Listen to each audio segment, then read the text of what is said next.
Hello friends, so let's discuss our next उपविश that nothing but Jaipal. Okay, तो ultimately मैंने पहला जो उपविश था, मैंने ऑलरेडी आपको बताया कि पहला जो उपविश था हमारा कुचला था. देन सेकंड मैंने आपको आईफेन के बारे में बताया. यहाँ पे हम इस क्लास में जयपाल के बारे में डिस्कस करेंगे.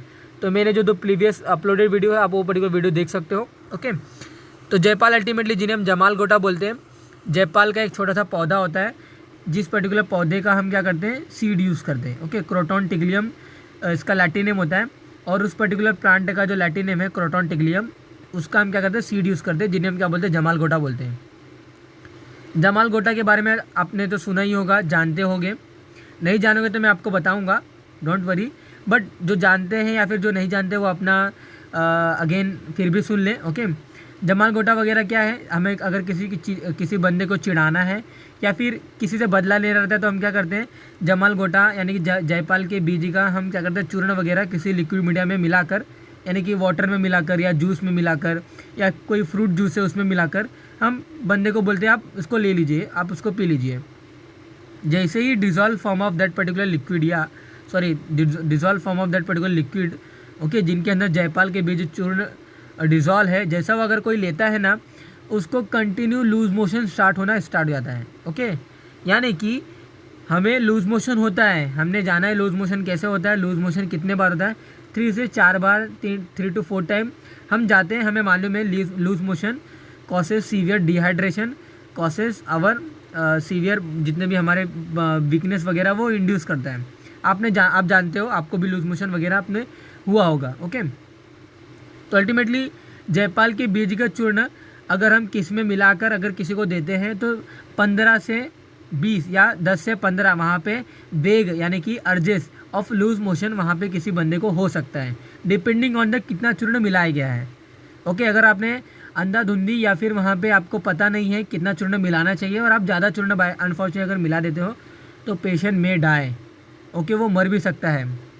तो अल्टीमेटली इसीलिए हमें जयपाल का शोधन वगैरह किया जाता है और जयपाल की जो मात्रा होती है वो बहुत ही कम होती है. ओके, और बिना हमें पर्टिकुलरली प्रॉपर नॉलेज के जयपाल के कल्पों का या फिर जयपाल के बीजों से छेड़छाड़ी नहीं करनी चाहिए. ओके, जयपाल का जो हमारा लैटिन नेम आता है क्रोटॉन टिग्लियम है. It causes the severe purgation, severe loose motion को ये कॉज करता है. जमाल गोटा इसे हम हिंदी में बोलते हैं, संस्कृत में इसे जयपाल बोलते हैं. इसका पर्टिकुलर हम सीड यूज़ करते हैं. ओके, जयपाल सीड जिन्हें हम बोलते हैं, जयपाल बीज. एक्टिव प्रिंसिपल की अगर बात करें तो क्रोटॉन और क्रोटोनोसाइड इसके क्या है, एक्टिव प्रिंसिपल है. हम क्रोटॉन को टोक्साल्बुमिन भी बोलते हैं. ओके, ये जो एक्टिव प्रिंसिपल है, मैंने बहुत सारे वीडियोस में आपको बताया कि एक्टिव प्रिंसिपल क्या करता है, ये हमारे जो थेरेपेटिक जो इफेक्ट है वो उसके लिए रिस्पॉन्सिबल होता है. कहीं कहीं ऐसा बताया जाता है कि जो एक्टिव प्रिंसिपल रहता है वही क्या करता है, टॉक्सिक इफेक्ट करता है, और उसी एक्टिव प्रिंसिपल को हम क्या करते हैं, निकाल देते हैं. किसके थ्रू, पर्टिकुलर कंटेंट के थ्रू हम निकाल देते हैं. जैसे कि जयपाल में जो क्रोटॉन है यानी टोक्साल्बुमिन है, ये एक्टिव प्रिंसिपल है. ओके, जयपाल में पर्टिकुलरली ये टोक्साल्बुमिन ये उसके अंदर एक्टिव प्रिंसिपल है, तो ये एक्टिव प्रिंसिपल निकल जाना चाहिए. ओके, शोधन के थ्रू हम इसको निकाल लेते हैं. क्यों निकालते हैं, क्योंकि टोक्साल्बुमिन जो होता है ना, मैं फर्दर आपको नेक्स्ट स्लाइड में बताऊंगा, तो वहाँ पे आप समझ जाओगे. तो क्रोटॉन एंड क्रोटोनोसाइड इसके क्या है, एक्टिव प्रिंसिपल है. जयपाल रेचक क्यों बोलते हैं, क्योंकि ultimately it causes a severe loose motion. Okay, रेचन कर्म दिखाता है. दंती बीज, क्योंकि अल्टीमेटली दांत के जैसे इसके बीज होते हैं, इसलिए इनका हम दंती बीज बोलते हैं. मलद्रावी, हमारे यानी कि लूज मोशन, मलों का द्रव रूपी मल जो होता है वो बहुत ही इंड्यूस करता है. विभेदन भी बोलते हैं और चित्रमूल भी इसे हम बोलते हैं. ओके, इट हैज़ टोक्साल्बुमिन जिन्हें हम क्रोटॉन बोलते हैं, क्रोटीन बोलते हैं, in their seed. Okay, which disable the protein synthesis in normal cell, हमारे प्रोटीन सिंथेसिस को तो इनिबिट करेगा ही. And along with that antigenic, जो यानी कि बॉडी में जयपाल के जो बीज होते हैं ना, ये एंटीजन एक्ट एज एंटीजन. और अगर ब्लड सिस्टम में अगर कोई एंटीजन जाता है, अगर कोई फॉरेन बॉडी जाता है जिन्हें हम एंटीजन बोलते हैं, तो अगर आप कुचला का शोधन नहीं करते हो, जिनके अंदर अगर आप कुचला का शोधन नहीं करते हो तो कुचला के अंदर टोक्साल्बुमिन अगर अगेन मैं रिपीट करूँगा सेम थिंग, अगर आप कुचला का शोधन नहीं करते हो तो कुचला के अंदर टॉक्सोएल्बुमिन ये जो एक्टिव प्रिंसिपल है वो रहेगा। वो जब एक्टिव प्रिंसिपल रहेगा ना तो it causes the protein synthesis protein synthesis का लाइसिस होना, प्रोटीन सिंथेसिस को ब्रेक करेगा, यानी कि प्रोटीन को वहाँ पे ब्रेक डाउन करेगा, प्रोटीन में वहाँ पे फॉर्मेशन उसको इनिबिट करेगा। सेकेंड थिंग, अगर हम अशुद्ध यानी कि अगेन पर्टिकुलरली अगर हम इनका शोधन किया हुआ अगर जायफल के बीज अगर नहीं लेंगे, यानी कि अशुद्ध अगर बीज लेते हैं जायफल का, तो इससे होता है कि बॉडी में वो act as antigen, foreign body act करता है और वहाँ पे बॉडी में एंटीजन एंटीबॉडी वहाँ पे कॉम्प्लेक्स फॉर्म होती है, वहाँ पे रिएक्शन होता है जिसकी वजह से आरबीसी डिस्ट्रैक्ट हो जाते हैं। आरबीसी का वहाँ पे क्या होता है, डिस्ट्रक्शन होता है, आरबीसी की डेथ हो जाती है और इसकी वजह से क्या होता है वहाँ पे हीमोलाइसिस वगैरह होता है। दैट्स वाई इनका हम क्या करते हैं, शोधन करते हैं। ओके, बिफोर और प्रियोर टू यूज़ इन कल्पास। ओके, बहुत सारे कल्पों में बहुत सारे फॉर्मुलेशन में हम जायफल का यूज़ करते हैं। ओके, भले ही वो सीवियर लूज मोशन कॉज करता हो, भले ही वो ख़तरनाक है, बट मेडिसिन में हम यूज़ करते हैं। कोई ऐसे बहुत सारे व्याधि है जिनमें हमें लूज मोशन लाना पड़ता है, जैसे जलोदर व्याधि है, जैसे जलोदर व्याधि को हम क्या बोलते हैं, एसाइटिस बोलते हैं। जैसे एक सीवियर डिसेंट्री होती है जहाँ पेशेंट को मल ही नहीं निकल पाता है, वो पेशेंट बोलते हैं कि मेरे जो मल है वो बहुत ही ऐसा थिक निकल रहा है और अलॉन्ग विद दैट ऐसा लगता है कि मैं कोई थिक ऐसा वहाँ पे मेरे मल ऐसा निकलता है, ऐसा वो बोलता है। तो सीवियर डिसेंट्री में, एसाइटिस व्याधि में, ओके, ये सभी कंडीशन में हमें जलोदर के कल्पों का यूज़ करना पड़ता है।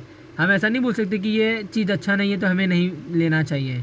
ओके, आयुर्वेदा में बहुत सारे अच्छे बहुत सारे ऐसे भी वस्तु है, बहुत सारे ऐसे भी द्रव्य हैं जिनके स्मेल अच्छे नहीं आते हैं, बट हम यूज़ करते हैं क्योंकि इसके थेरेपेटिक इफेक्ट हैं। Okay, so that's why shodhan is done to reduce their toxicity. Okay, और टॉक्सिसिटी कैसे रिड्यूस हो जाएगी, टॉक्सोएल्बुमिन अगर नहीं रहेगा तो टॉक्सिसिटी रिड्यूस हो जाएगी। और टॉक्सोएल्बुमिन कब निकल जाएगा, जब हम इनका शोधन कर देंगे। अब शोधन कैसे करते हैं, शोधन के लिए 2 मेथड अगेन बताया गया है। आपको क्या करना है, जो जायफल के जो बीज है ना, सपोज कौन सा कलर है, यस, सपोज ये आपका जायफल का बीज है। आपको जायफल के बीज आपको 2 टुकड़े कर लीजिए। ओके, क्योंकि ये डाइकोटिलिडन होंगे। आपको जायफल के 2 टुकड़े कर लीजिए।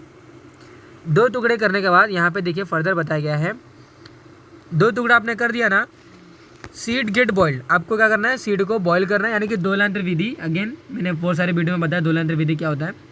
तो 2 लांतर विधि के द्वारा हम क्या करते हैं, इनका स्वेदन करते हैं।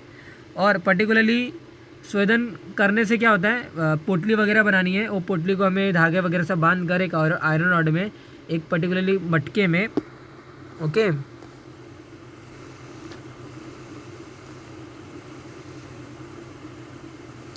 ये देखिए पोटली में हमने क्या रखा है, अशुद्ध हमने क्या रखा है, हमने जायफल के बीज रखा है इसके अंदर। ओके, तो जो ये अशुद्ध बीज कैसे है, वो भी 2 रिजेस वाले हैं। ओके, यानी कि 2 टुकड़े वाले हैं, हमने इनके अंदर रखा है। और यहाँ पे कुछ लिक्विड मीडिया हमें यूज़ किया है, क्या यूज़ किया है, काउज मिल्क यानी गोदुग्ध यूज़ किया है। ओके, तो जब यहाँ पे हम अग्नि वगैरह देते हैं ना, फायर वगैरह देते हैं, तो इसके जैसे क्या होता है, ये इसका बॉइलिंग वगैरह स्टार्ट होता है, उसके मल इस गोदुग्ध में आने लगते हैं। ओके, यानी कि उस पर्टिकुलर बीज में अगर कोई मल वगैरह होगा, जैसे टॉक्सोएल्बुमिन जो एक्टिव प्रिंसिपल है, वो इस पर्टिकुलर लिक्विड मीडियम में आ जाएगा। तो लिक्विड मीडियम में आ जाने के बाद क्या होता है पता है आपको, जब लिक्विड मीडियम में, यानी कि उसको कब तक हमें बॉईल करना है, 1 या 3 आवर तक आपको कंटिन्यू उसको बॉईल करना है। बॉईल करने के बाद आपको वो पोटली निकालना है, गर्म पानी से उस पोटली को धोना है और बाद में उस पर्टिकुलर जो कुचला के बीज उसके अंदर है ना, आपको उसको सुखाना है under the sunlight. Okay, sunlight के अंदर आप सुखा देते हो तो जो जायफल का अभी बीज है ना, वो अभी आपका शुद्ध हो गया, ऐसा हम वहाँ पे कंसिडर करेंगे। सेकेंड थिंग ये पता है कि आपको एक मटका लेना है, आपको एक मटका लेना है। ओके, आपको एक मटका लेने के बाद आपको क्या करना है पता है आपको मटका लेने के बाद जायफल जो है ना, जायफल के बीज, यानी कि जायफल को, अशुद्ध जायफल के आपको क्या करना है, बीजों का चूर्ण बनाना है और उस चूर्ण को इस मटके के इंटरनली आपको इसको लेपन कर देना है, इंटरनली इसको ऐसे लगा देना है। लगाने से इसका एक फ़ायदा ये होगा कि इस पर्टिकुलर जायफल के अंदर अगर कोई ऑयल होगा, ओके, अगर कोई ऑयल होगा जो कि हमारे लिए बेनिफिशियल नहीं है, जिनके अंदर टॉक्सोएल्बुमिन रहेगा या फिर कोर्टिन रहेगा, तो वो एब्जॉर्ब हो जाएगा किसके अंदर, इस पर्टिकुलरली हमारे मटके के अंदर एब्जॉर्ब हो जाएगा, क्योंकि ये तो किसी भी थिंग को एब्जॉर्ब करता है। ओके, और बाद में आफ्टर सम टाइम इस पर्टिकुलर जो हमने यहाँ पे लगाया है ना, इसको हम क्या करते हैं, स्क्रैप करके निकाल देते हैं। ऑयल तो एब्जॉर्ब हो गया इसके अंदर, अभी ऑयल एब्जॉर्ब हो गया, ओके। और बाद में कुछ आफ्टर सम टाइम हम क्या करते हैं, इसको फिर से स्क्रैप करके हम निकाल देते हैं और वो उसे हम क्या कंसिडर करते हैं कि हमारा ये शुद्ध हो गया, ओके। दोनों मेथड ही सही है, जो आपको सूटेबल लगता है आप दोनों ही लिख सकते हो, लेकिन बहुत सारे लोग ये कंसिडर करते हैं, ओके, फर्स्ट वाला। तो वो यहाँ पे लिखा गया है, आपको लिप्त यानी कि आपको लेपन कर देना है और जिसके ऑयल होते हैं ना वो वहाँ पे एब्जॉर्ब हो जाते हैं और स्क्रैप करके आपको बाद में निकाल देना है। ये यहाँ पे बहुत ही इंपॉर्टेंट स्लाइड है, थर्ड ईयर में अगर तंत्र में बहुत ही इंपॉर्टेंट स्लाइड है ये, कि मैंने आपको ऑलरेडी बताया है, विष अगर लेते हो यानी कि अगर किसी बंदे की अगर डेथ होती है, फॉरेंसिक टॉक्सिकोलॉजी में बताया गया है, अगर किसी की डेथ होती है विष के द्वारा, अगर किसी की डेथ होती है तो हमें आइडेंटिफाई करना पड़ता है, हमें रूल आउट करना पड़ता है कि उस पर्टिकुलर बंदे ने कौन सा विष लिया है। मैंने आपको बताया था वसनाम अगर कोई लेता है तो कार्डियक अरेस्ट होगा, अगर कोई बंदा कुचला लेता है तो स्ट्रेक्निन उसके अंदर रहता है, strychnine will cause the muscle stiffness, वो उसकी जो बॉडी रहेगी वो एकदम पूरी टाइट रहेगी, एकदम उसके मसल जो रहेंगे स्टिफ हुए रहेंगे, जकड़े हुए रहेंगे, तो हमें उससे पता चले कि बंदे ने कुचला लिया है। थर्ड थिंग हमारा अगर बात करें पर्टिकुलरली रिगार्डिंग इसके जयपाल के बारे में, ओके, तो जयपाल अगर कोई बंदा लेता है ना, तो जयपाल के कल्पों को या फिर जयपाल का अगर सिर्फ अगर कोई बंदा लेता है तो इससे होता क्या है कि जैसे ही जयपाल के कल्प या जयपाल को लेता है ना, वो जिस रूट से लेगा ना, उस रूट से ही उसके वहाँ पे सिम्टम दिखने स्टार्ट हो जाते हैं। मतलब अगर वो माउथ से अगर कोई चीज़ ले रहा है, माउथ से अगर जयपाल को लेता है तो उसके माउथ में पूरे अल्सर डेवलप हो जाएंगे, माउथ के जो टिश्यू, जो म्यूकोजल टिश्यू है वो अल्सराइड हो जाएंगे वो, ओके। और ईसोफेगस भी हमारा अल्सर हो जाएगा, ईसोफेगस की लेयर, जो म्यूकस की जो लेयर है वो भी वहाँ पे वो जो सेल है वो भी डाई होना स्टार्ट हो जाता है। स्टमक में बहुत ही सीवियर बर्निंग सेंसेशन फील होती है, ओके। और वहाँ पे अल्टीमेटली नोजिया, वोमिटिंग, ये सभी वहाँ पे कंडीशन होती है, पेशेंट बंदे को उल्टी होना स्टार्ट हो जाता है, वो वोमिटिंग प्लस वहाँ पे पर्गिंग मतलब लूज मोशन भी होता है, ब्लडी स्टूल भी होना स्टार्ट हो जाता है, ग्रिपिंग पेन, बहुत ही सीवियर पेन होता है, ओके। एब्डोमेन में पेन स्टार्ट हो जाता है, ट्रैकीकार्डिया, उसका बीपी वगैरह बढ़ना स्टार्ट होता है, हार्ट रेट बढ़ना स्टार्ट हो जाता है, वर्टिको, उसको चक्कर वगैरह आना स्टार्ट हो जाता है, ओके। और वहाँ पे सर्कुलेटरी और रेस्पिरेटरी जो सिस्टम होते हैं वो भी कोलैप्स होना स्टार्ट हो जाते हैं। इतना सारा प्रॉब्लम क्रिएट कर सकता है हमारा जयपाल। इसीलिए मैं अगेन रिपीट करूँगा, इसीलिए इसके कल्पों को आपको बहुत ही सोच समझ के लेना चाहिए, या तो इसके जो बीज हैं इनके बीजों से हमें छेड़छाड़ी, या फिर बीजों से हमें वहाँ पे एज खिलौने के तौर पे हमें इसको खेलना नहीं चाहिए, ओके। तो अल्टीमेटली यह बहुत सारे सिम्टम है ड्यूरिंग इंजेक्शन, आप कौन कौन से रूट से लेते हो उसके ऊपर डिपेंडेंट है। अगर आप माउथ से ले रहे हो तो from starting to mouth anus तक आपको वहाँ पे पूरे कंडीशन नज़र आएंगे, माउथ से पूरे अल्सर वगैरह डेवलप हो जाएंगे, ईसोफेगस आपका जल जाएगा, स्टमक में बर्निंग सेंसेशन आएगी, आपके जो इंटेस्टाइनल के जो वॉल हैं वो भी अल्सराइज हो जाएंगे, ओके। वहाँ पे नॉजिएटिंग, वोमिटिंग फीलिंग होगी, जितने भी वर्टिगो जो कंडीशन है वो आ जाएगा, सर्कुलेटरी रेस्पिरेटरी सिस्टम आपका कोलैप्स हो जाएगा एंड बंदा में डाई, ओके, बंदा में कोलैप्स। अगर आपने अंदर नहीं लिया है, आपको बॉडी से सिर्फ टच हुआ है, ओके, तो इसके से क्या होता है, जहाँ पे टच होगा ना, मैंने आपको बताया जिस रूट से हम लेंगे उस रूट पे उसके सिम्टम्स स्टार्ट हो जाते हैं। तो अगर हमने इंजेक्शन करके लिया, हमने माउथ के थ्रू लिया, तो माउथ विल अल्सराइज, ओके, माउथ में अल्सर वगैरह डेवलप हो जाएंगे। अगर हमें सिर्फ टच हुआ है तो जहाँ पे टच हुआ रहेगा वो एरिया रेड हो जाएगा, ओके। वहाँ के जो वेसल वगैरह होंगे वो स्वेल हो जाएंगे, बर्निंग सेंसेशन वहाँ पे होती है, बहुत जलन होती है। तो उससे हमें समझ में आता है कि कुचला नहीं, यानी कि हमारा जो जयपाल है वहाँ पे हमें इससे हम फील हुए, ओके। और वहाँ पे अगर जहाँ पे टच हुआ रहेगा वो जयपाल या फिर जयपाल के तेल या फिर जयपाल के कल्प वगैरह है, अगर वो अशुद्ध वगैरह नहीं हुए रहेंगे तो जहाँ पे अगर आप टच वगैरह होता है ना, तो वहाँ पे स्कार भी डेवलप हो सकते हैं। स्कार मतलब एक परमानेंट वहाँ पे दाग वगैरह डेवलप हो सकता है।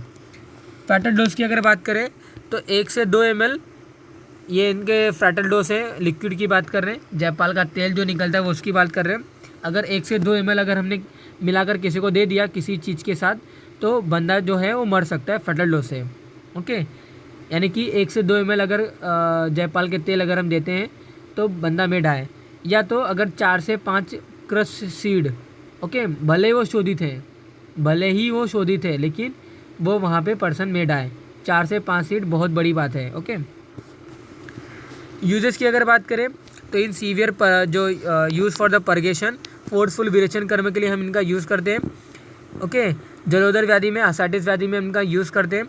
अगर विरेचन कर्मों को हम क्या करते हैं, इंड्यूस करने के लिए पर्टिकुलरली जयपाल के कल्पों का यूज़ करते हैं। सेकेंड थिंग, असाइटिस व्याधि में यूज़ करते हैं। थर्ड थिंग, डिसेंट्री व्याधि में उनका, सीवियर डिसेंट्री अगर कोई बंदे को है उनमें हम क्या करते हैं, जयपाल के कल्पों का यूज़ करते हैं।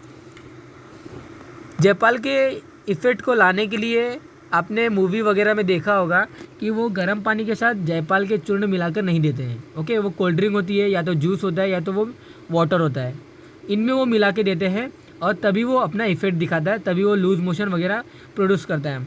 तो अगर किसी बंदे ने जयपाल वगैरह अगर अनफॉर्चुनेटली अगर ले लिया है तो आपको क्या करना है, उस पर्टिकुलर बंदे को आपको गर्म पानी देना है। Okay, you have to prescribe the hot water, यानी कि उष्ण जल। ओके, तो जैसे ही आप हॉट वाटर वहाँ पे पर्टिकुलरली बंदा अगर लेता है ना, तो उसकी जैसे क्या होता है, जयपाल के जो वेग है ना वो स्टॉप हो जाएंगे, जयपाल के जो अर्जेस है वो स्टॉप हो जाएंगे, लूज मोशन है वो स्टॉप हो जाएंगे। Okay, virechan of veg get stop and वहाँ पे जो लिखा गया, otherwise its effect of purgation is not control, तो इसके जो यहाँ पे आप ठीक कर लीजिएगा, its adverse effect can be suppress by dhanya churna, यानी धनिया के बीज वगैरह से, दूध से या गोघृत से इंटरनली बंदा अगर लेता है तो उसकी वजह से भी क्या होता है, जो साइड इफ़ेक्ट है ना, जो एडवर्स इफेक्ट है वो मिनिमाइज हो सकते हैं। आपको वेग को कंट्रोल करना है तो पेशेंट को गर्म पानी देना है, लेकिन अगर आपको जो साइड इफ़ेक्ट, जो एडवर्स इफेक्ट जो आ रहे हैं उनको अगर आपको कंट्रोल करना है, साइड इफ़ेक्ट में हमारा वेग कंसिडर नहीं होगा, क्योंकि वो उसका वहाँ पे क्या है, वो कॉज करने वाला ही है। एडवर्स इफेक्ट मतलब क्या है कि बर्निंग सेंसेशन या फिर चक्कर वगैरह की फीलिंग आ रही है बाय जयपाल, तो इन दैट कंडीशन हमें क्या करना है, वहाँ पे धान्य चूर्ण, दूध या गोघृत वगैरह हमें देना है। ओके, ये देखिए, बाय यूजिंग ऑफ दिस कल्प इंटेस्टिनल परफोरेशन वहाँ पे डेवलप हो जाती है। क्रॉन डिसीज़, सीलियक डिसीज़ हमारे इंटेस्टाइन में होना स्टार्ट होता है। इंटेस्टाइन की म्यूकोजल जो मेम्ब्रेन होती है वो जल जाती हैं। ओके, वो ख़राब हो जाती हैं। अबॉर्शन भी हो सकता है गड़बड़ी व्याधि में, जो उनके अंदर जो गर्भ है वो गर्भ मिसकैरेज भी हो सकता है, वो गर्भ अबॉर्ट भी हो सकता है। ओके, क्योंकि it causes a severe loose motion. Inflammation of gut वहाँ पे इन्फ्लेम भी हो सकते हैं। क्रॉन डिसीज जैसे मैंने आपको बताया। ओके, विषय प्रभाव सप्रेस बाय, आपको गर्म पानी, गोदुग्ध, गोघृत और दधी, ये सभी के द्वारा क्या होता है, विषय प्रभाव, यानी कि द टॉक्सिसिटी या फिर टॉक्सिक इफेक्ट ऑफ जयपाल वहाँ पे मिनिमाइज, यानी वो सप्रेस हो जाते हैं। एंटीडोट की अगर बात करें तो नींबू का जूस, तक्र और कोष्ण जल। ओके, क्या है इसके एंटीडोट है। एंटीडोट मतलब इनके वेगों को रोकने के लिए, इनके लक्षणों को रोकने के लिए। इनके कल्पों की अगर बात करें तो इच्छा भेदी रस, जलोदर अरी रस, जलोदर अरी। ओके, ये आप करेक्ट कर लीजिएगा, एयर नहीं आएगा, यहाँ पे आर पहले आएगा और बाद में आई आएगा। जलोदर अरी रस, अरी मतलब होता है शत्रु, तो जलोदर का जो शत्रु होगा, ऐसा रस ऐसा कल्प। ओके, उन्होंने क्या बोले, जलोदर अरी रस। ज्वर अरी रस, अगेन ज्वर को जो ठीक करेगा, ज्वर का अरी यानी कि ज्वर का शत्रु, यानी कि ज्वर अरी रस। देन वृश्चिक हर लेप, ये सभी कल्प हैं जो कि हम क्या करते हैं, अल्टीमेटली जयपाल के द्वारा निर्माण करते हैं। इच्छा विधि रस, ये तो मोस्ट अप्रोप्रिएट सब जानते हैं।